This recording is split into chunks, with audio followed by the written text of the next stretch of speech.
ఎక్కడి నుంచి వచ్చారన్న మీరు? పల్నాడు జిల్లా గురిజాల నియోజకవర్గం. ఈ సభను చూడగా మీకు ఏమనిపిస్తుంది? గుండె పగిలిపోయింది.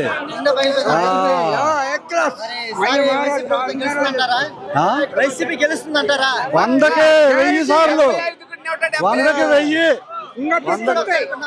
175. టీడీపీ జనసేన బీజేపీ కలిసి రావడం వల్ల వైసీపీ గెలుస్తుంది. వాళ్ళు ఏమి పీకలేరు, ఏమి పీకేది లేదు. టీడీపీ జనసేన ప్లాన్ మొక్కలవుతుంది, దాన్ని మీరేమంటారు? వాళ్ళ ముంట వాళ్ళు చేసేది ఏమీ లేదు, వాళ్ళు చేసేది ఏమీ లేదు, పీకేది ఏమీ లేదు.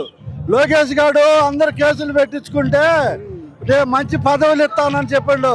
వాడు ఓడిపోగానే విదేశాలు పోతాడు, సింగపూర్, మలేషియా, బ్యాంకాక్ పోతాడు.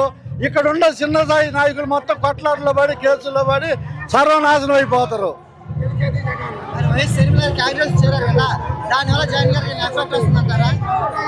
షర్మిల గారు కాంగ్రెస్ లో చేరారు కదా, జగన్ గారికి చచ్చిపోయిన కాంగ్రెస్ కి ఇప్పుడు జీవమే లేదు కదా, కాంగ్రెస్ చచ్చిపోయింది, ఇంకా లేదు. ఈ మొత్తం 100 ఏళ్ళ కూడా ఆంధ్రాలో లేదు, వాళ్ళకి ఆంధ్రప్రదేశ్ లో లేదు. సూపరు, బ్రహ్మాండంగా ఉంది. పథకాలు కానీ నంబర్ 1.